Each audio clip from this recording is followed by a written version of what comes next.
네, 안녕하십니까. 오늘 무국형과 새로운 세상 12번째 시간입니다. 오늘은 한미 FTA가 발효된 날입니다. 그래서 한미 FTA 발효 이후에 새롭게 대두될 신소외 계층 어떻게 살릴 것인가라고 하는 주제로 우리 무국현 대표님 모시고 말씀 나누도록 하겠습니다. 오늘도 무국현 대표님 나오셨습니다. 안녕하세요. 안녕하세요. 네. 어떻게 지난 한 주간 어떻게 보내셨습니까? 네. 예, 독일, 중국 2주 가까이 갔다 온 다음에 네. 굉장히 바쁜 일주일을 보냈습니다. 네. 그중에 이제 빈콕 네, 전 네덜란드 총리님, 예. 네덜란드 총리를 8년간 했던 분이죠. 네. 유럽 연합의 의장도 하시고요. 네. 지금 마드리드 클럽 의장하고 계시는데 네. 그분이 마침 자본주의의 폐해 예. 또 새로운 대책 논의차 온 길에 저희들하고 2번 워크숍을 했습니다. 네. 독일과 네덜란드 기업 왜 강한가, 또 독일 경제 왜 강한가, 그거 하고 왜 대한민국의 사회적 합의가 시급한가, 네. 이런 거, 또 직장과 예. 학습에 또 가정의 균형적 그 어떤 발전, 네. 이런 거에 대해서 많은 워크숍을 했는데 아주 재밌었습니다. 네. 그 대한민국의 사회적 합의가 필요하다 이런 부분들에 대해서 외국 분들이 오히려 더 말씀을 예, 물론 FTA나 이런 것 때문에도 그렇겠지만 네. 개혁이 아주 시급한 것이 전 세계적인 과제인데 네. 특히 한국에 보면 양극화가 심하잖아요. 네, 네. 이렇게 양극화가 심할 때는 이 사회적 합의, 예. 그분은 이제 내셔널 다이얼로그라 그래요. 예. 범국민적 합의가 있어야 된다고 그러는데 우리나라에서 범국민적 합의가 있다라는 얘기를 못 듣고 계시는 것 같아요. 네. 그렇구나. 예. 그 외에도 그 피터 드러커 관련된 네, 오늘 아침에도 아침 7시부터 네. 드라카 경영 카페라고 그래서 네, 네. 기업을 실질적으로 운영하면서 이제 생기는 여러 가지 네. 이 에피소드들을 예. 어떻게 남들이 보편적으로 네. 이렇게 이게 그 하나의 간접 체험을 할 수 있는 그런 그 원리를 발견하느냐 하는 것을 가볍게 다루는 드러커 경영 카페가 있었어요. 네. 그래서 아침 7시부터 네. 8시 반까지 1시간 반 하고 네. 그러고 헤어졌죠. 네. 아침부터 재밌습니다. 일단은 경영이라는 게 항상 남을 행복하게 하는 방법을 찾는 거기 때문에 네. 고객을 행복하게 하고 직원들을 행복하게 하고 네. 사회를 행복하게 하는 것이기 때문에 서로 머리를 짜서 어떻게 남의 꿈과 행복을 들어줄 것이냐 그거를 고민하는 거기 때문에 아주 재밌습니다. 그러면은 이제 그쪽 그 오시는 분들은 주로 어떤 주로 분들이 드러커 예. 소사이어티 회원들입니다. 그러니까 이제 드러커 소사이어티는 기업은 경제적 성과만을 내는 데가 아니라 네. 사회적 발전을 하는 기관이다. 예. 이런 아주 확실한 이 사회적 책임 의식이 있는 그런 그 철학자였어요. 네. 사상가이기도 하고 네. 이분을 따르는 기업인들이 상당히 많은데 네. 전 세계 35개 조직이 있습니다. 드러커 소사이어티가 한국에도 드러커 소사이어티가 있어서 이분들은 어떻게 하면 이 경제적 성과 못지않게 사회적 성과를 함께 추구하느냐, 네. 특히 환경적 책임까지도 다 하느냐 이런 걸 많이 따지시는 분들입니다. 그러면 주로 다 그러면 뭐 중소기업 뭐 대기업도 많고 대기업도 예, 중견기업이 제일 많고요. 중견기업이 대기업도 여러 번 계시고 그렇습니다. 그러시구나.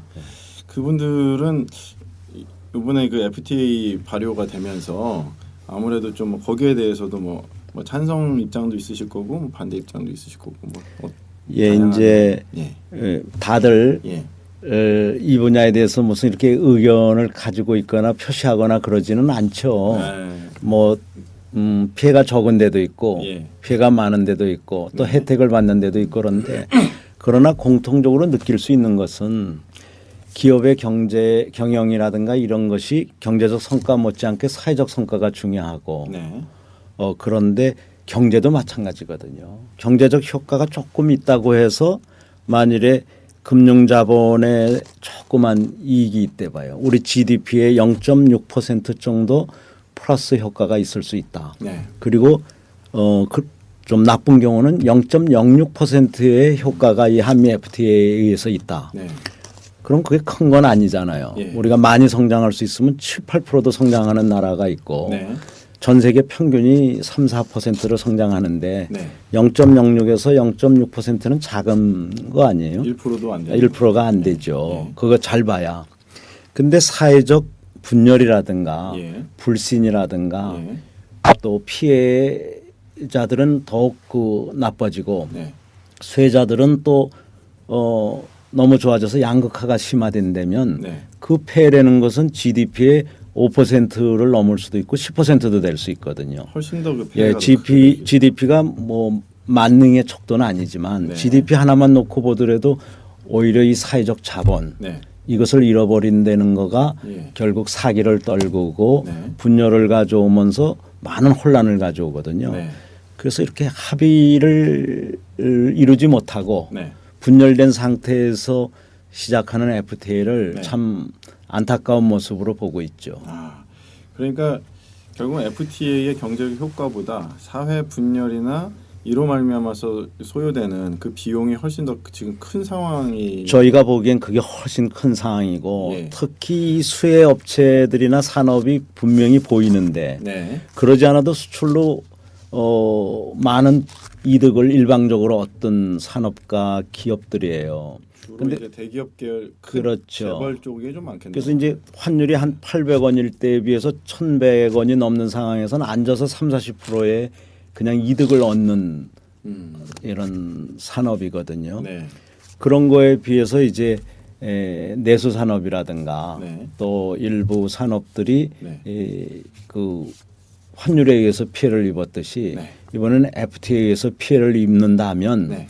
이게 일반적인 사람 사는 세상이라면 아 내가 좀 품앗이를 해서 도와줄게. 네. 이렇게 어려울 땐 내가 부당한 이득이라 할 정도로 많이 받으니 당신한테 좀 빌려줄게. 그리고 네. 당신이 나중에 또 내가 어려울 때 도와주시오. 이런 호혜 정신이 있어야 되는데 그런 그렇죠. 호혜 정신은 하나도 없는 예. 국가만이 껴있지 그 안에 산업이라든가 시민사회 간의 사회적 합의나 대화는 없는 거거든요. 그렇습니다. 예. 그러다 보니까 아주 불행한 네. 그런 상황에 와 있는 거죠. 네. 그러니까 결국은 경제 발전을 위해서 뭐 불가피한 선택이다 뭐 이렇게 얘기를 했는데 경제 발전을 오히려 악화시키는 예. 그런 지금 상황이 전개되고 이제 있네요. 그럴 때라면은 예. 이제 아까 피해 산업에 대한 대책이 충분할 때 네. 그리고 또 사회적 합의가 충분할 때 아까 0.06% GDP의 0.06% 내지 0.6%의 증가 효과가 최대로 기대가 되는 건데 네. 그 전제인 두 가지가 피해 산업에 대한 예. 대책이었고 예. 그래서 양극화를 하는 거라면 사회 정의가 아니죠. 예. 그리고 이 그 분열이 돼 분열, 있다면 사회 사회적 분열, 자본 그렇죠. 손실이 너무 크기 때문에 예. 그것을 만회하는 데 들어가는 예. 이 투자가 네. 뭐 예를 들면 광고비로 들어가든 뭐 선전비로 들어가든 모든 면에서 더 들어가는 거거든요. 기업도 네. 더 들어가고 국가도 더 들어가는 거죠. 예. 그래서 일단은 바람직하지 않은 시작을 하는 건데 네. 예, 어차피 최소한 1년은 지금 이 상태로 갈 거 아니겠어요? 네. 그러면 그 1년 동안에 어떻게 이것을 전화위복의 기회로 만드느냐. 네. 여기에는 아직도 여지가 있다고 봐요. 아. 그래서 이렇게 분열적인 리더들은 좀 뒤로 물러서고 네. 통합적인 리더들이 그럼 1년만이라도 이걸 어떻게 네. 잘 이끌어 갈 것이냐. 예. 이런 1년 후에는 뭐 정권이 바뀌고 네. 뭐 이러면 또 다른 상황이 생길 수도 있는 거니까. 예. 또 미국도 마침 바뀌니까 네.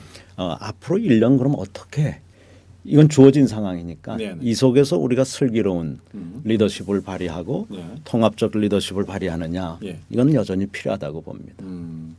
그러니까 다시 말씀드리면 이 사회 분열의 이 사회적 비용도 이제는 경제 지표에 어떻게 보면 들어가서 이게 반영이 좀 될 필요가 있겠네요. 그렇습니다. 이제 예. 선진국이라고 하면은 예. 금융 자본만 가진 나라가 아니고 네. 자연 자본도 많이 가진 나라고. 자연도 자원이다. 그러면요. 그것이 이제 여러 가지 그게 뭐 예. 여기 뭐 이렇게 석유나 석탄 뭐 이런 거를 예. 의미하는 그러니까 예금이 많은 것처럼 예. 많은 관광객을 불러온다라든가 사람들의 행복 쾌적감, 아. 삶의 질을 높여주죠. 그러니까 뭐 숲을 그대로 보존하는 그렇습니다. 뭐 예. 이런 것도 자원이다. 예, 그다음에 이제 지식 자본도 굉장히 큰 역할을 해요. 예. 예. 이게 지식이 당장은 써먹을 수 없을 것 같지만 지식이 계속 새로운 발전을 이루거나 네. 새로운 서비스나 상품을 개발하면서 가치를 높여주거든요. 네. 그것도 금융자본보다 더 중요한 게 지식자본이죠. 네. 그러나 사회적 자본이야말로 모든 불필요한 감시 비용이나 네.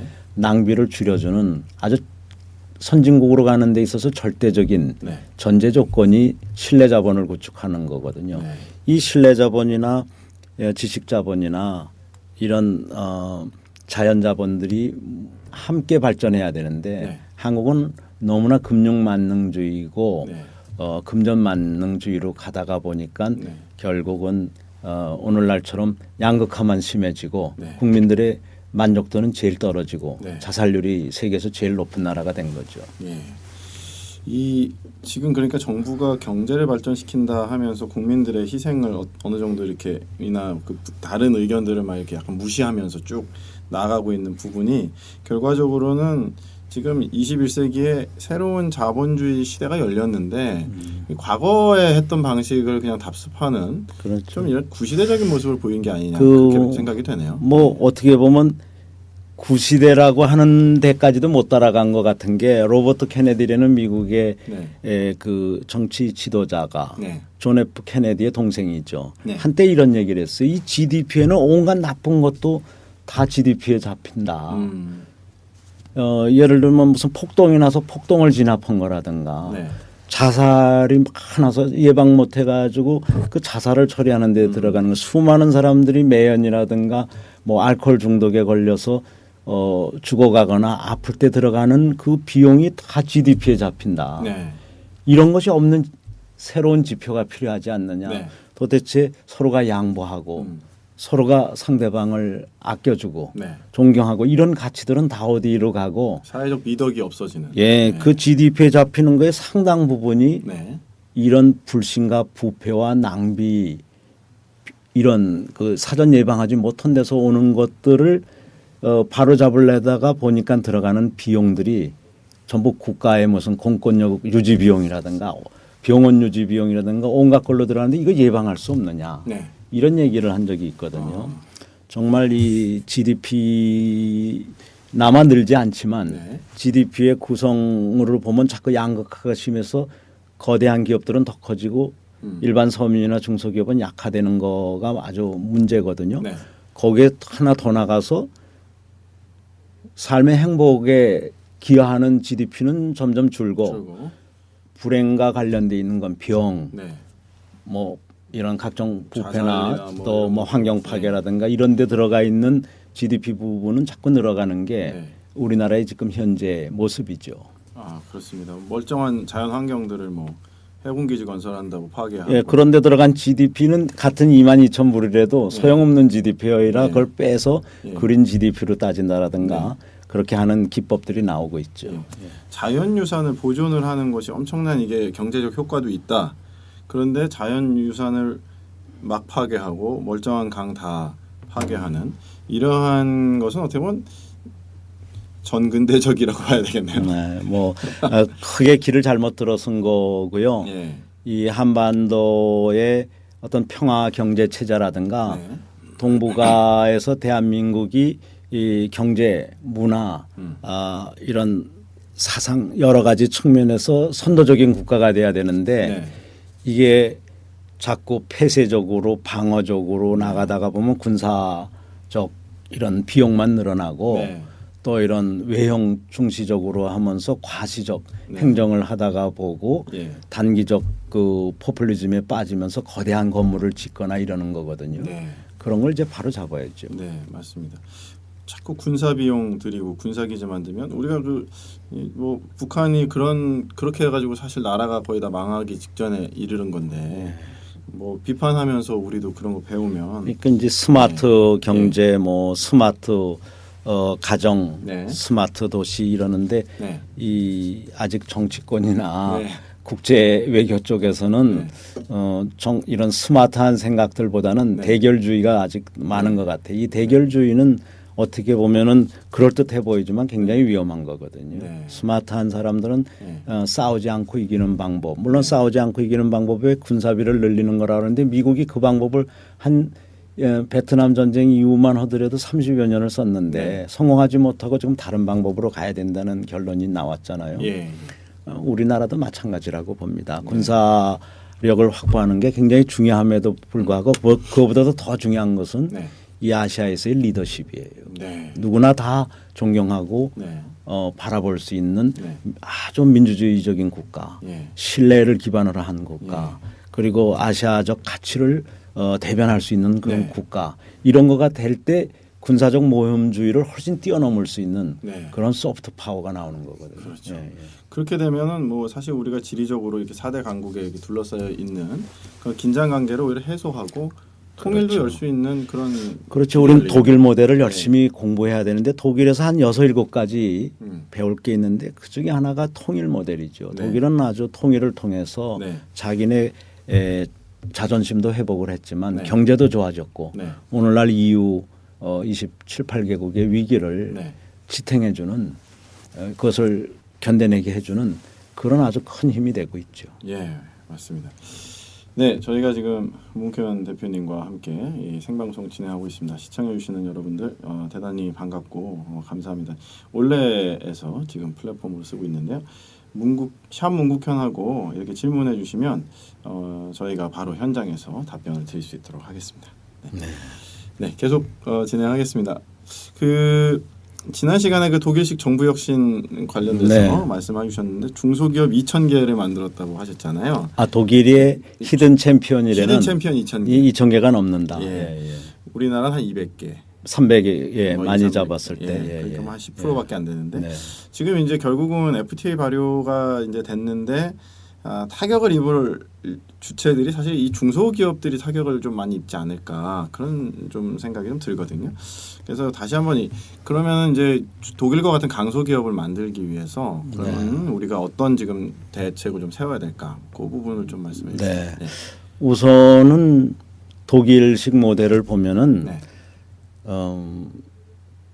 이 사람 중심이에요. 음. 예. 그러고 사람을 아주 중요시 여기죠. 사람을 중요시 여기면서 개개인의 발전이 결국 조직의 발전, 조직이라는 건 기업을 포함한 가정이라든가 지역사회라든가 네. 기업의 발전을 가져온다고 보는 거죠. 네. 그러니까 아주 학습을 기반으로 하고 있는 거예요. 네.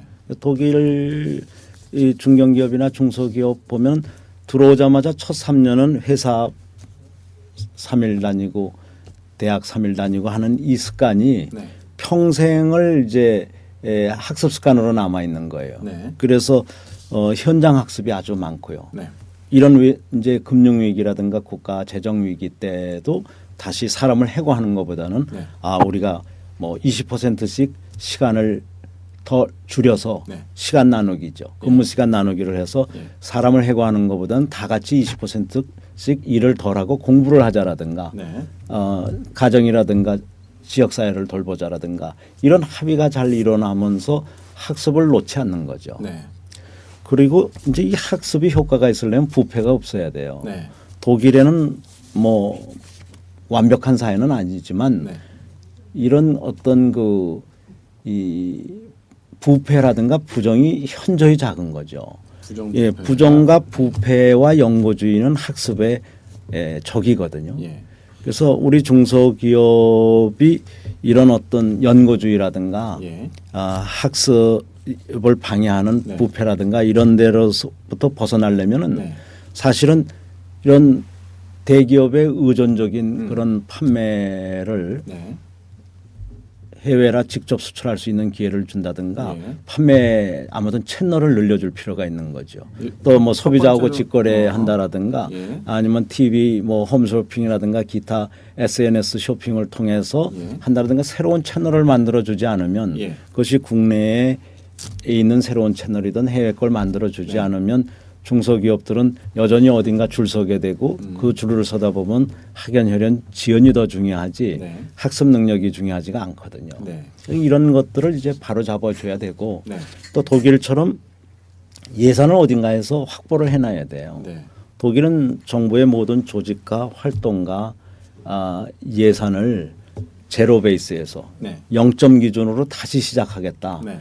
그래서 버릴 것은 버리고 너무 구시대적인 것도 버리고 중소기업의 활성화와 일자리를 늘리는 거와 평생 학습하는 게 하는데 도움이 되지 않는 건 우선순위를 낮춰버린 거거든요. 그러니까 예산이라고 하는 게 보통 계속 이렇게 관행적으로 짜여진 예산들이 많아서 네. 뭐 이렇게 해서 왜냐하면 각 부처 이기주의도 그렇게 해서 발생하는 그렇죠. 거 아니겠습니까? 그러니까 이제 그 예산을 조정하는 여지가 별로 없는 것 같더라고요. 그러니까. 근데 네. 이제 그것을 갖다가 제로 베이스에서 다시 한다 그러면 관료들의 저항이 뭐 어마어마한 그런 예상이 되죠. 그래도 이제 세계적인 위기를 미리 내다보고 예. 동독 출신인 여성인데도 불구하고 네. 이런 혁신을 이뤄냈었던 거죠. 네. 그래서 그런 어떤 정부의 정책이라든가 이런 예산적 뒷받침이 있어야지 네. 그거 없이 갑자기 이 중소기업을 위한 채널이 생긴다라든가 네네. 중소기업을 위한 학습 또 일자리를 위한 예산이 네. 확보되지는 않는다고 봐요. 그래서 이제 중소기업 조정을 위한 부총리가 생긴다라든가 이런 얘기를 한번 한 적이 있지 않습니까? 네네. 중소기업 예, 부총리. 그런 네. 거와 그런 어떤 조직적 변화와 네. 그리고 다른 조직에서 불필요한 예산이나 무슨 이런 4대강 댐이라든가 이런 거는 누가 봐도 우선순위는 아니었던 거 아니겠어요? 네. 그리고 막 각종 정부 청사들이 거대한 거는 네. 바꿔 이제 줄여 나갈 수가 있는 거고 민영화하거나 팔 수도 있는 거고요. 네. 비싼 정부 청사는 그냥 팔아버리고. 그리고 워낙 이렇게 곳곳에 활용률이 20-30%도 안 되는 네. 그리고 민간에 비해서 네다섯 배나 되는 공간을 차지하고 있는 공무원 사무실도 많거든요. 네. 이런 걸 활용률 80-90% 순으로 올라가기 위해서는 서울과 인천과 경기도에 있는 일부 사무실들은 통합 사무실을 할 수도 있는 거고요. 나머지는 민간으로 내놓을 수도 있을 만한 그런 격렬한 예. 과감한 혁신이 정부 쪽에서 생기면 네. 정부의 조직도 달라질 뿐만 아니라 예. 활동과 예산에서 예. 30조 내지 5-60조 예. 절감하는 거가 예. 불가능한 게 아니죠. 예. 전 지금 뭐 일부 정치권에서 30조를 절약하느냐 뭐 150조를 절약하느냐 가지고 굉장히 논란이 많은데 네. 저는 그 150조 절약이 가능하다고 보고 오히려 5년으로 친다면 아니면 4년으로 친다면 그 이상 목표를 세워야 실제는 그 근처를 간다 이렇게 생각이 됩니다. 예를 들어서 한 200조 정도 5년 동안 절감하겠다. 5년 동안에 세우고. 2,000조가 되는데 예. 이 한때 뭐 이건희 회장께서 2-3% 줄이긴 어렵지만 네. 창밖 이렇게 박스 바깥에 상자 바깥에 생각하면 20-30%도 줄일 수 있다. 그것이 혁신과 개선의 차이다라고 했거든요. 안에서 조금 조정하는 정도로는 뭐 한 2-3% 주기가 어려웠지만 바깥에서 그냥 이렇게 방법을 완전히 네, 완전히 바꾼다라든가 바꾸면, 사고를 네. 바꾸면 예. 오히려 20-30%를 혁신하기가 쉽다라고 그랬거든요. 네. 그거는 뭐 이 회장님만 아니라 많은 분들이 하는 얘기거든요. 네. 국가 재정도 똑같다는 것이죠. 음. 그걸 개선 측면에서 보면 2% 줄이기가 어려워요. 그때 막 부처별로 싸우고 예, 막 외환 그러면서. 위기 예. 때 저희가 많이 줄였던 게 아마 6.8%인가 7% 이렇게 줄이는 노력을 해봤는데 예. 그때 한쪽에서는 15%까지 갈 수 있다라고 그러는데 갑자기 혹시 일자리 주는 쪽으로 가게 될까봐 그게 7% 미만으로 조정이 됐었는데 좀 더 과감하면 15%까지 갈 수 있죠. 그러면 5년 동안에 2,000조라는 세계에서 10손가락 안에 드는 거대한 예산 중에서 네. 20%면은 이건 뭐 400조니까 그건 사람들이 믿지 않을 거고 네. 10%만 하더라도 네. 200조가 되는 거거든요. 거기다가 예산에는 들어가지 않은 우리 예를 들면 기름 낭비만 하더라도 네. 연간 한 요즘 기준으로 했을 때 1,200억 달러 네. 130조 내지 120조를 수입해 오거든요. 네, 네. 그중에 일부 재가공해서 나가는 게 있지만 네. 그중에서 30%만 잡아도 예를 들면은 3-40조가 되는 거거든요. 그렇죠. 네. 또 뭐 독일처럼 한 50%를 줄이는 목표를 잡는 데면은 그러면 5-60조도 더 될 수 있는 거거든요. 네. 그래서 예산적 절감과 예. 그다음에 이런 에너지라든가 이런 데서 소비자들이나 산업계에서 직접 쓰는 거에서 절감을 한다면 사람에 투자하거나 교육에 투자하거나 기술에 네. 투자하거나 네. 국제 시장 개척에 쓸 여지는 예. 뭐 어느 나라보다도 많은 나라가 우리나라죠. 예.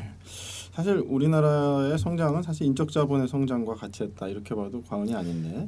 그럼에도 불구하고 그동안은 주로 요소 투입형 경제라고 그래서 예. 주로 노동의 양 예. 그리고 토지의 양 예. 그리고 자본의 양 중심으로 갔는데 이제는 다 질 중심으로 가야 된다는 거죠. 그렇죠. 예, 그래서 질 중심으로 가고 총요소 생산성이라는 이 지식의 가치 중심으로 가면 네.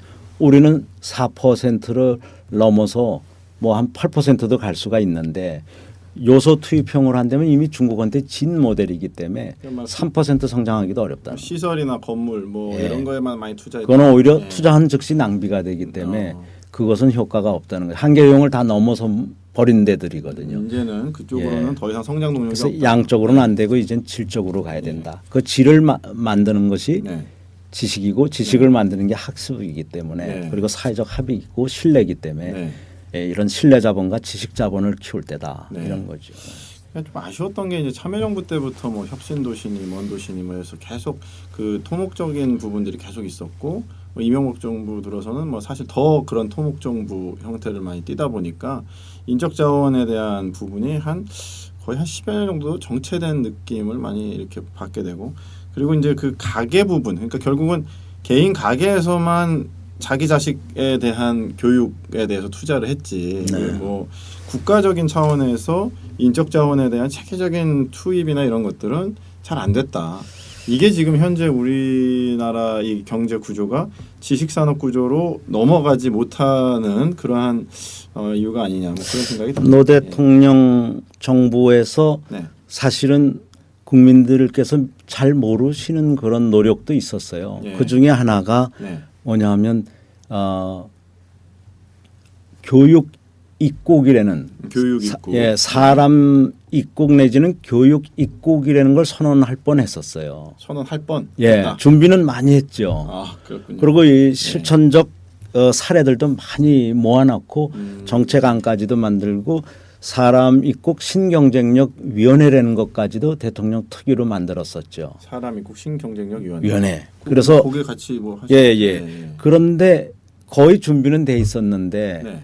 그래도 재래식 방법에 대한 유혹이 또 있는 법안이에요. 뭐 계속 그래서 그 뭐- 소위 말하면 부동산 개발이라든가 전국토의 어떤 도시화 이런 또 압력이라든가 제한도 나오거든요. 그때는 국토 균형 발전이 좀 굉장히 큰 화두였죠. 예, 그래서 이제 그것이 이 어떤 문화적, 역사적 가치를 증진시키는 그런 어떤 균형 발전이었더라면 더 좋았을 텐데 네. 우선 눈에 보이는 가시적인 이런 외형적인 것을 하다가 보니까 이 교육 예산에 쓰는 거가 아깝게 느껴지는 그런 그룹이 있었죠. 네. 그래서 그분들의 강력한 저항에 의해서 이 학습 교육 입국 입국에 대한 내지는 사람 입국에 대한 예. 선언을 못 하셨는데 두 해에 걸쳐서 그것을 연도교서에 집어넣으려고 했던 그룹들이 있고 사실은 이 열정들이라든가 그러한 정책들은 다들 지금 채택되지 않은 채 살아 있다고 봐야죠. 아, 이것을 이제 아까 빈콕 총리가 말씀하셨듯이 사회적 합의, 국가적 합의를 통해서 국가의 새로운 21세기 이 국가 발전 전략으로 채택할 것이냐, 네. 개개인에 투자하는 것이 학습에 투자하는 것이 국가 발전의 원동력이다라는 이 믿음을 실천할 거냐 말 거냐가 남았는데 그러려면 교육 예산이 현재 한 GDP의 뭐 4.5% 안팎에 있는 게 사교육 쪽에서 좀 많이 쓰거든요. 네. 그렇다 하더라도 정부의 이 예산 규모가 네. 7% 내지 8% 포인트까지 네. 올라가야 된다고 보는데 그러려면 세금을 더 걷어서는 소용이 없는 거거든요. 그렇죠. 예. 다른 데서 절약을 해야 되는데 네. 다른 사람들이 평상시는 자기 아들 교육 중요하거나 딸 교육이 중요하다고 해놓고는 국민들 교육에 이야기가 이렇게 집중될 때는 다른 부동산 개발이 더 중요하다고 하면서 교육 예산이 느는 것을 반대하고 있는 거죠. 네. 그래서 전 복지 예산보다도 더 중요한 게 예. 교육 예산을 일단 4.5% 수준에서 예. 7, 8% 수준으로 올려놓으면 예. 그것이 교육복지가 되고 기회가 모든 사람들한테 늘어나고 모든 사람들이 미래와 연결이 되고 네. 중소기업의 활성화가 일어나고 이러거든요. 네. 그래서 지금 교육 예산을 현재보다 거의 2배 가까이 네. 늘리는 네. 그런 그 국가적 합의가 중요합니다. 네. 불필요한 부분, 또 비효율적인 부분, 또 부정부패와 관련돼서 누수되는 예산들을 절감을 해서 그것을 인적 자원, 사람 중심의 예. 그 지식경제 생태계로 바꾸기 위한 곳으로 바꿔야 된다. 예, 매년 한 3, 40조만 되면 되거든요. 그럼 가계 부담으로 하고 있는 또 1, 20조를 절약해 주는 효과도 있어서 어떻게 보면 내수 경제가 활성화될 수 있는 예, 능력이 되겠네요. 바로 네. 그렇습니다. 예. 그 너무 지금 개인적으로 가계에서 어렸을 때 태어나서부터 25세까지 지불하는 사교육비가 너무 많은 거거든요. 맞습니다. 이 부분을 줄여도 줄 겸 네. 체계적으로 네. 이 부패와 낭비를 줄이는 것은 네. 아주 중요합니다. 네, 그렇습니다. 지금 이 강소기업의 조건을 저희들이 쭉 얘기하면서 봤을 때 풀어야 될 문제가 부정부패, 또 연고주의 이런 걸 풀어야 된다. 그리고 두 번째로는 중소기업들이 유통망을 저희 유통혁신을 통해서 유통망을 좀 확충을 해주는. 지난번에 그래서 그 유통혁신에 대한 그 포럼이었었나요? 거기 그때 말씀을 한번 하셨었죠 저희 방송에서. 네, 뭐 유통도 있고 이제 경제민주화의 네. 영역에 네. 중소기업들을 활성화하고 일반 서민들을 도우려면 보험도 경쟁이 더 많아져서 보험조합이 생긴다라든가 조합형. 또 네. 금융도 유누스의 어떤 소액 금융처럼 예. 금융조합이 생긴다라든가 금융조합. 이래서 이자 부담이라든가 보험료 부담이 줄어야 되듯이 네. 유통에서도 유통 마진이 너무 많은 거거든요. 예. 이 유통 마진을 줄이기 위한 여러 가지 채널이 필요하고 네. 유통 경제 민주화가 필요한 거죠. 유통도 거의 지금 대기업 계열이 많이 장악하고 그걸 어떻게 하면 네. 직거래화를 늘리는가 네. 그리고 주문 생산 같은 것을 늘리는가 네. 다양한 방법으로 늘려야 되고 외국의 일부 도시 가면 아예 큰 거리를 토요일 일요일은 그냥 사람 다니지 않는 거리가 아니라 직거래하는 직거래 장터처럼 예 바자회처럼 네. 농산물 가지고 직거래하는 데들이 아주 많거든요. 네. 그래서 이걸 현지 경제를 활성화한다. 네. 그래서 이제 전 세계적으로 보면 우리나라는 현지 예. 하나의 로컬 이코노미를 만들 수 있는 작은 규모거든요. 네. 그러니까 이 외국 것을 사다 쓰는 것도 뭐 때로는 필요하지만 가능한 로컬 이코노미를 네. 어떤 군이면 군 단위로 돈은 도 단위로 그리고 우리 대한민국 단위는 아직 로컬 이코노미거든요. 네. 그 속에서의 교류가 많이 일어나도록 예. 토요일 일요일 어떤 거리를 막고 바자회를 하거나 뭐 사람 편하게 하듯이 예. 차 없는 거리 하잖아요. 그렇죠. 그렇듯이 농산물 직거래라든가 이런 걸 하거나 중소기업 직거래가 가능하게 한다라든가 네네. 이런 것들도 생각하는 음. 창조적 노력이 필요한 거죠. 네. 그렇게 하면 참 재밌을 것 같다 그런 생각이. 네, 뭐 외국에 많이 있는 모델들인데. 예, 그렇습니다. 그래서 유통 혁신들. 그래서 이제 수출에 대해서도 이제 대기업 라인으로 수출 채널 하는 게 아니라 중소기업들이 이렇게 모아서 그쪽을 수출해 줄 수 있는. 예, 근데 이제 그럴 때 예. 너무 나라에만 기대지 말고 뭐 그런 얘기 한 거 있잖아요. 나라가 뭘 해줄까 기다리지 말고 우리가 나라를 위해서나 사회를 위해서 혁신할 수 있는 게 뭐가 있거나 기여할 수 있는 게 뭐가 있는가 보는데 그 독일의 히든 챔피언을 보면 네. 우리하고 아주 결정적인 차가 나는 거가 근무 연한들이에요. 근무 연한. 중소기업 근무 연한이 예. 보통 15년, 20년인 거예요. 평균 연한이. 한 번 들어오면 나가지 않을 만큼 다 정규 직원인 거예요. 그 독일에서는 장기 근속이 아주 가능하군요. 예. 뭐 우리나라도 그런 기업들이 제법 있죠. 유한도 뭐 50년 근무한 사람도 있고 그런데 50년. 예, 저도 뭐 34년 가까이 돼 있었지만 제 친구들은 다 30한 8, 9년 있다 나왔죠, 요즘. 아, 참. 저보다 4년 더 했으니까. 그런데 네. 보통 15년, 20년이라는 거예요. 그 분야의 세계적 전문가라는 거죠. 그러네요. 뭐 그래서 눈빛만 예. 봐도 뭐 서로 뭐가 필요한지 강소기업이 되려면 여러 가지를 하는 것보다는 일반적으로는 한 분야 자기네가 선택한 분야에서는 세계 최고봉이 돼야 되는데 그러려면 개방성도 있어야 되고 유연성도 있어야 되지만 그리고 전문성. 학습도 있어야 되지만 그 자리에 사람이 오래 붙어 있어야 그렇죠. 이게 바닥에서 다시 시작 안 하는 거거든요. 그 또 경험이라고 하는 게 굉장히 경험이 아주 많으니까. 중요하고 네. 이 집단 지식이 아주 중요한 거거든요. 그래서 네. 독일이 지난 2008년, 9년, 10년에 네. 금융위기와 재정위기에서 빨리 벗어났던 것도 네. 정부 개혁에서 나온 기금을 가지고 네. 이 독일의 기업들한테 네. 우리 해고하지 말자. 네. 1년 6개월만 우리 정부와 기업과 근로자들이 합의해서 네. 그 해고하지 말고 네. 근무 시간 수를 좀 줄이고 네. 일부 집에 가서 있고 공부하자. 네. 이랬는데 1년 6개월 이전에 1년도 안 돼서 경기가 회복하니까 네. 생산성도 중요하고 품질이 중요하잖아요. 네. 이 해고하지 않은 숙련된 네. 전문가들이 와서 곧장 일을 하니까 생산성이 뒷받침되고 그렇죠. 품질이 뒷받침되니까 아주 더 강력해진 독일 경제가 된 거죠. 그러니까 업무의 연속성 또 네. 업무의 전문성이라고 하는 것은 이게 뭐 한두 달 만에 뭐 되고 뭐 그럴 수 있는 게 아니기 그렇죠. 때문에. 그래서 이제 네. 우리 중소기업이나 뭐 또 중견기업, 대기업 할 거 없지만 특히 중견 중소기업에서 임금 압박을 받지만 거기다- 이럴 때일수록 사회적 네. 합의를 통해서 비정규직보다는 정규직. 정규직화로 하고 그리고 학습을 꼭 포함해서 네.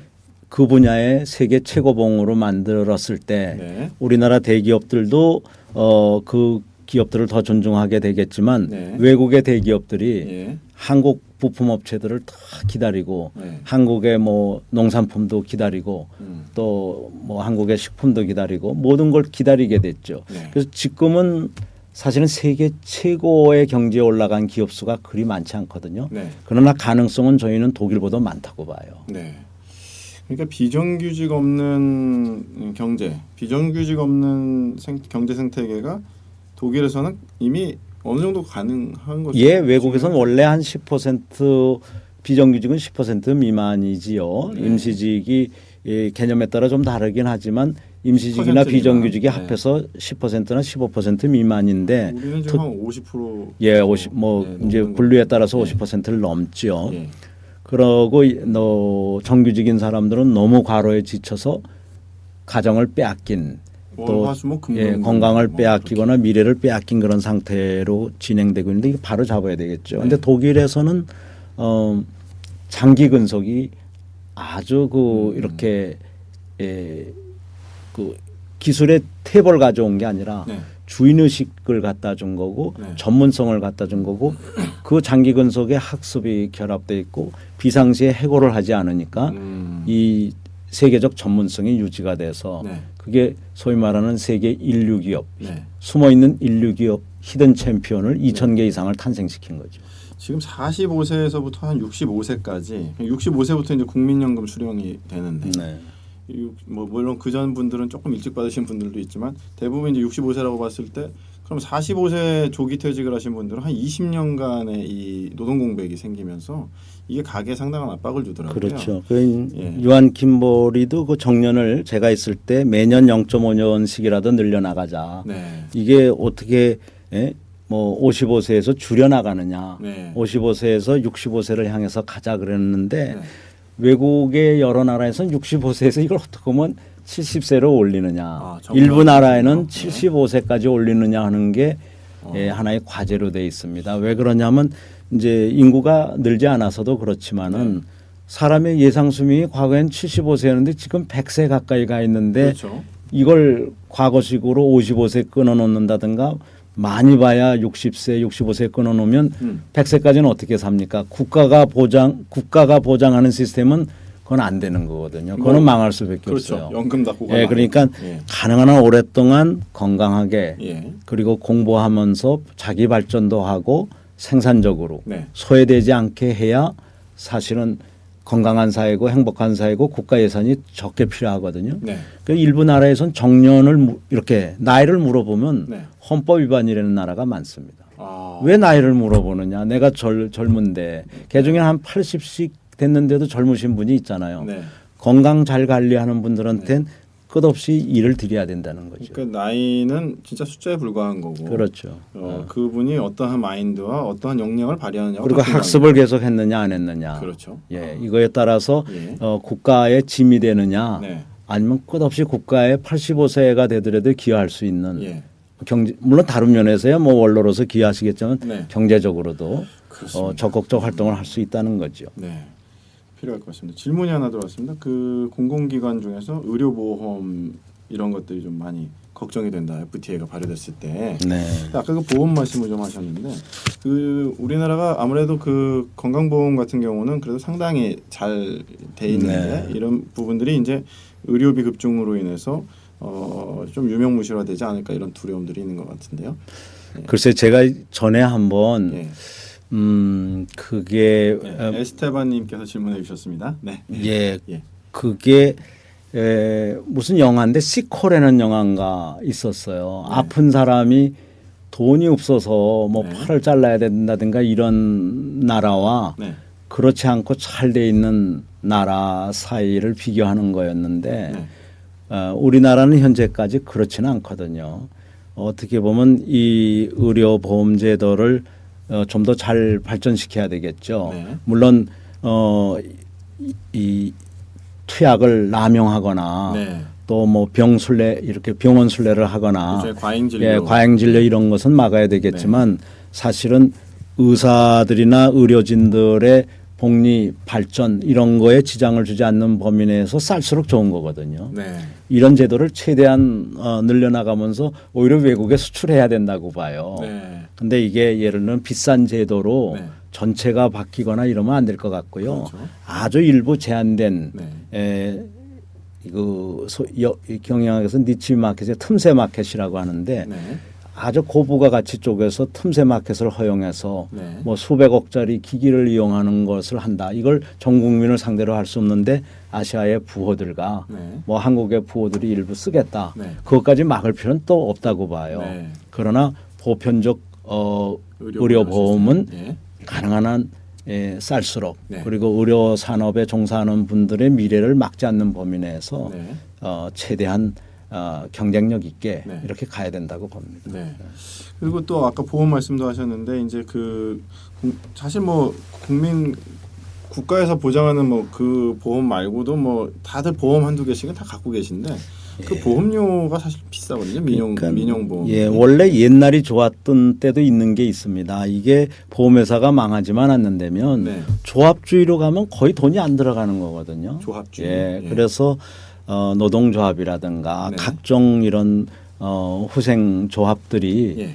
사실은 일부 이 보험 기능을 대행해야지 네. 너무 거대 금융 자본이 또 네. 거대 산업 자본이 일부 이렇게 결합돼 있는 그런 그 재벌 위주의 보험은 자칫하면 점점 비싸지고 네. 이게 독점적이 될 수가 있어요. 그래서 독점적 그렇죠. 이익이 가면 안 되고 이거야말로 가장 공기능이 커야 될 건데 네. 공기능이 사라졌다고 보거든요. 많이 줄었다고 봐요. 보험금이 너무 비싼 거예요. 지금 의료 보험도 그렇지만. 예, 보험료가 상당한. 예, 그래서 이 보험료를 낮추는데도 경제 민주화의 네. 어떤 하나의 사명이 있다고 봅니다. 그럼 보험료를 낮춘다. 그럼 조합이 어떻게 조합이 어떤 그런 보험 관련된 옛날에는 기업별로 그런 걸 공제라고 또 하나요? 예, 공제회가 많이 있었거든요. 예. 그 공제가 거의 보험 역할을. 예, 근데 이제 지금은 우리나라 노동계가 이런저런 이유에서 크지 못하고 네. 또 오해도 받고 그래서 100만 명도 안 되지만 네. 선진국 수준으로 하면 이게 500만 내지 뭐 그 이상까지 가 있어야 되거든요. 네. 그런 데가 예를 들면은 국민들한테 좋은 인식을 주면서 네. 또 근로자들끼리 신뢰와 존경을 받는 데면 네. 그런 이 보험 조합이라든가 이런 걸 운영하는 데 있어서도 많은 지지가 있겠죠. 그러면은 이제 실제로 보험이라고 하는 게 리스크가 발생했을 때 약간 적립을 해놨다가 이렇게 모아주고 뭐 그렇게 해서 그 위험률을 분산시키는 그렇죠. 뭐 그런 기능이 있습니다. 예. 그런데 그게 요새는 마치 좀 투자 기능처럼 거의 뭐 투기적 자본화로 돼서 엉뚱한 데 쓰이고 거기서 잃어버리는 손실을 결국은 나중에 보험료로 반영되는 수도 있고 이러기 때문에 상당히 조심해야죠. 그리고 또 앞으로 부동산 가격이 네. 떨어질 수도 있는 네. 그런 시대를 대비한다면은 네. 무조건 대형이라고 다 좋다고 볼 수는 없습니다. 네. 예. 그럼 어떻게 보면 안정된 어떤 조합, 뭐 사실 이런 것들이 직장 단위로 돼도 좋고 어떻게 보면 또 뭐 지역 사회에서 또 뭐 이렇게 예. 할 수 있으면 그리고 이제 좋겠다 특히 그런 산업 생각도 드네요. 보험이나 뭐 이런 차량 예. 이런 쪽으로 본다면 선진국에 비해서 거의 10배 이상 사고가 나거든요. 네. 그럼 이게 선진국 수준으로 가면 10분의 1로 줄일 수 있다고 보는데 산업재해에 대한 그 산재 보험료. 예, 그런 거. 그럼 그 10분의 1로 자동차 줄일 수 네. 있고 또 자동차 사고도 뭐 한 3분의 1이고 얼마로 줄일 수가 있는데 이 10분의 1로 줄일 수 있는 걸 놔두고 현재 10배 기준의 보험료를 내면서 그것이 독점적으로 운영된다면 네. 그 부담이라는 건 엄청난 낭비거든요. 일부 통신이라든가 이런 게 비쌀 수 있는 네. 것처럼 보험도 그런 거거든요. 네. 그래서 일단은 예방적으로 네. 산업재해를 현재 수준에서 최대 20분의 1 네. 그리고 쉽게 가능한 부분은 10분의 1까지라고 네. 보니까 학습과 이 과로를 없애는 거, 학습을 늘리고 과로를 없애는 걸 통해서 네. 가면 산업재해를 10분의 1로 줄일 수 있어요. 많으면 20분의 1까지. 과로에 연관된 게 너무 많죠. 예. 질병이. 예. 그러면 개인들의 불행도 맞고 그 가족의 불행도 맞지만 가게에서 불필요한 지출이 확 줄잖아요. 그렇죠. 예. 사고가 안 나는 게 중요하지. 그렇습니다. 사고 난 뭐든지- 다음에 뭐 보험료 받는 게 중요한 거예요. 그렇습니다. 예. 예. 아, 참. 그 사고를 막고 미연에 방지하고 스트레스 받아가지고 성인병 안 걸리고 뭐 이렇게 하는 게 뭐든지 훨씬 예방 더 쪽으로 좋은 가는 게 가야 될 길이죠. 그게 또 행복으로 가는 길이지. 네. 일단은 아까 로버트 케네디가 얘기했듯이 각종 사고, 화재, 네. 재난 그것의 복구 비용이 GDP에 들어간다면 가뜩이나 GDP는 불안전한 네. 그런 이제 지표인데 네, 네. 거기에 온갖 나쁜 것들만 다 그렇게 점점 네. 많은 비중을 차지한다면 네. 그것은 옳은 사회가 아니지 않느냐. 네. 그것을 예방할 수 있는 사회가 돼야 된다. 그러니까 어떻게 보면 범죄, 예. 질병, 사고, 재난 뭐 이런 재난, 부패 관련된 비용은 다 GDP에 들어가거든요. 줄어야 되겠죠. 그게 줄어야 되는데 그쪽 관련된 산업은 발전하면 그렇죠. 안 되고 오히려 그렇죠. 그 뭐 그런 일이 잘 안 발생해서 뭐 그냥 최소한으로 남겨두는 네. 쪽으로 가는 게 오히려 더 예. 좋을 수 있겠다 그런 생각이 예, 좀 그래서 드네요. 예. 그린 GDP라는 걸 따지는데 그 그린에다가 클린까지 집어넣어서 이런 어떤 사고 없는 네. 그런 이 세이프하고 헬시한 그런 건강한 GDP를 따진다면 20-30%씩 줄 거거든요. 네. 그것이 줄기는커녕 신뢰 자본 때문에 지금은 우리가 2만 불이더라도 네. 4만 불의 삶을 살 수 있다. 우리가 서로 신뢰하고 서로가 이 상호 네. 부조하고 이러니까 네. 그러는 건 전혀 다른 사회죠. 그러니까 우리는 지금 2만 2천 불에서 마이너스 몇십 프로를 하는 사회인데 네. 2만 2천 불에서 실질적으로 이게 5만 불, 6만 불도 가면 좋지만 네. 그거에 더해서 신뢰가 갖다 주는 네. 어떤 안정감, 네. 행복감, 네. 또 이런 것들을 이제 키워나가야 되겠죠. 맞습니다. 이 사회의 어떤 공동체 문화 이런 것들이 뭐 옛날에는 마을 뭐 이렇게 동네 뭐 이렇게 애들 풀어놔도 사실 뭐 안전하고 막 그랬었는데. 근데 이제 모든 게 이러려면은 시스템적으로 쫙 고치는 방법이 하나 있고요. 예. 다른 하나는 리더 몇 사람을 바꾸면 된답니다. 리더를 바꾸면 예, 된다. 리더와 시스템이 동시에 바뀌면 가장 좋지만 대개는 이게 닭이 먼저냐 달걀이 먼저냐 해서 이 우선순위 싸움을 하는데 네. 쉬운 방법은 리더를 네. 그런 분야에서 인생을 그 길로 걸어온 사람들, 공익을 위해서 살아온 사람들, 사회의 통합을 위해서 살아온 사람들, 그런 사람들을 바꾸면 그 리더 몇 사람 바꿨는데 시스템도 따라 바뀐답니다. 네. 그래서 시스템을 또 바꿔놓으면 리더가 가끔 나쁜 사람이 오더라도 시스템이 일정 기간 동안은 보호를 해준다는 거죠. 네. 그래서 피터 드라카 같은 사람은 이 모든 조직에서 네. 가장 중요한 사기를 결정하고 경쟁력을 결정하고 혼이 들어가게 하는 것은 네. 리더 몇 사람이다 그렇게 얘기를 해요. 그래서 아까 이제 그 정부 예산 쪽 그러니까 결국 강소기업을 육성하기 위해서 여러 가지 중에서도 이제 사실 예산을 획기적으로 바꿔야 되는데 그렇게 하려면은 부처 간의 조율 뭐 이렇게 해서는 뭐 답이 안 나오는 거고 그것도 필요하지만 그 이상의 그 것이 이상의 필요한 걸로 가면은 제로 베이스에서 다시 한번 정부 네. 예산 구조를 전체적으로 다시 짜야 된다. 거예요. 네. 그것은 어떻게 보면은 정권이 바뀔 때 가능하지 않겠나 그런 생각이 드네요. 정권 바뀔 때가 훨씬 쉽죠. 예. 정권이 바뀌지 않으면서 하려는 사람들은 정말 아주 슈퍼스타가 있다면 그럴지도 모르지만 대개는 정권 바뀔 때 그게 가능하죠. 그렇죠. 예. 그렇게 되면은 올해 바로 대선이 이제 앞으로 남았는데 대선 때 그런 쪽으로 공약도 좀 나오고 이렇게 좀 혁신적인 리더십 아까 말씀하신 것처럼 정말 이제는 좀 구시대적 전근대적 리더십을 뽑는 게 아니라 미래지향적인 그런 리더십이 우리나라 지도자가 돼야 근데 이런 이제 됩니다. 사회적 예. 대화를 하려면 예. 세 사람이 있어야 된다고 세 사람. 그래요. 예. 둘이는 대화가 안 된대요. 뒤에서 담합하기도 쉽고 분열되기도 쉽고 그렇답니다. 네. 이걸 셋이 있어야 돼서 전 세계의 사회적 대화나 국가적 대화를 보면 네. 예를 들면 기업 경영자가 있고 네. 사회나 국가가 있고 예. 그리고 노동계가 있거든요. 그래서 뭐 노사정이다. 예, 그래서 노사정이라는데 우리나라는 이 노사정에서 노가 너무 어떻게 보면 약한 거예요. 예. 100만 명이 안 되고 네. 그것도 둘로 쪼개져서 50만 명씩이라 그러면 2,400만 근로자를 대변할 방법이 없는 거거든요. 노동계가 예. 약해져. 국가 단위로 보면. 그래서 예를 들면 밥상인데 다리가 둘밖에 없는 밥상은 쓸 수가 없고 쓰러지잖아요. 네. 다리가 셋이어야 되는데 하나가 없는 거죠. 네. 짧은 거죠. 네. 기업 단위로 보면 또 국가가 들어가거나 사회가 들어갈 여지가 없이 노사만 있어요. 기업 단위로 가면 거기도 다리가 하나가 짧거나 없는 거죠. 예.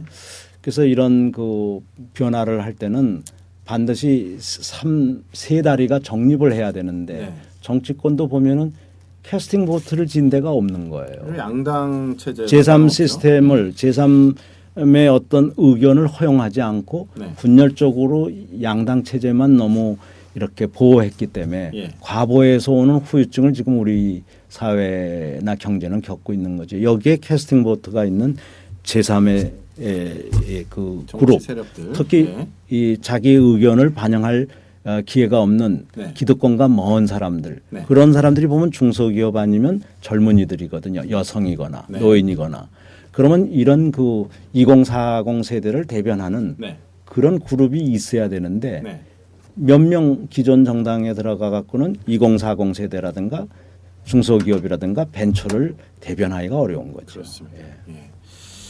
그 이제는 좀 정치 구도도 양당 중심, 뭐 여야의 대결, 뭐 이런 식으로 좀 하지 말고 좀 가치 중심으로 좀 재편을 하면서 거기에 건강한 제3 그룹이 있어서 양대 그 과거 세력이라든지 이런 쪽을 견제할 수 있는 네. 그런 게 필요하겠다. 원래 그 우리 민족은 원래 3이라는 숫자를 되게 좋아하는.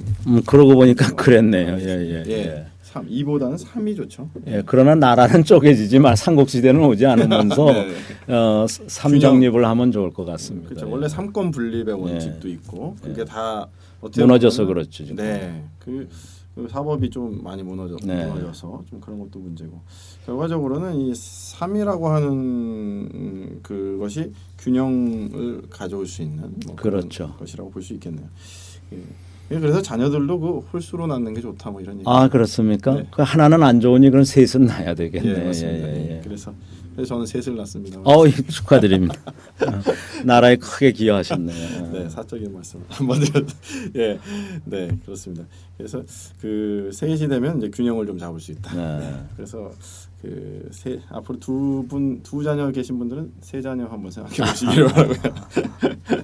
네, 사실은 오늘 뒷부분에 더 할 얘기가 많이 있었는데 뒷부분 말씀을 좀 못 드리게 됐습니다. 뭐 조금 다음 시간에 좀 드려야 될 것이 좀 있는 것 같은데 마지막으로 그 일단은 그 GDP 이제 사실 FTA라고 하는 것은 우리나라가 성장하기 위해서 뭐 불가피한 전략이다 뭐 이런 얘기도 좀 있거든요. 근데 지난번에도 말씀드렸지만 지금 전 세계 GDP에서 우리나라가 차지하는 비중이 한 1% 정도 된다. 뭐. 네, 그렇습니다. 예.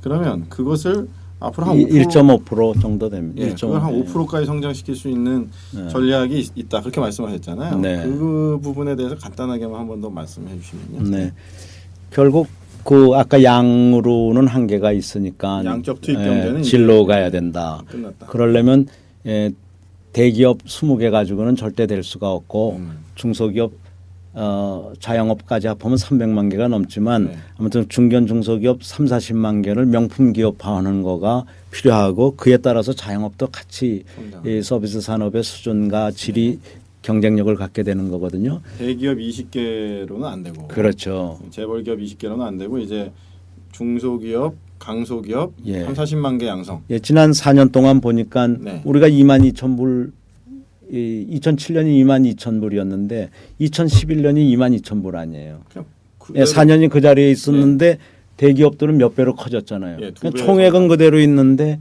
예, 그쪽에서 컸다는 건 나머지가 다 희생된 거거든요. 맞습니다.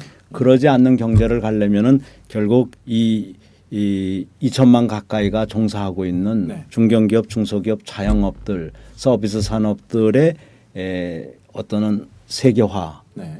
좋은 의미의 세계화죠. 예. 그래서 그쪽에 국가의 그 전략적 투자가 필요한 때고, 네. 그래서 중소기업 부총리 이제 얘기가 나오는 거고, 네. 학습의 중요성 얘기가 나오는 거고, 이것을 이제 저희 스스로 확보할 때 네. 현재 외국에서 사다 쓰는 10대 서비스 산업이 국산화가 되는 거예요.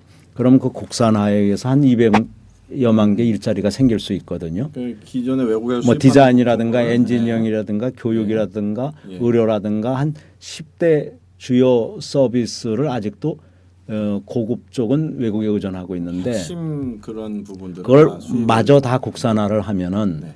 일반 자영업 늘리듯이 국산화를 하면 그게 외화를 낭비를 줄이는 거고 우리 GDP가 올라가는 경우가 되기도 하지만 또 일자리 한 2, 300만 개를 추가로 만들지만 무엇보다도 아시아의 서비스 중심이 돼서 네. 제조업 중심과 서비스업 중심 두 가지를 가지고 있는 아주 드문 나라가 될 수가 있거든요. 네.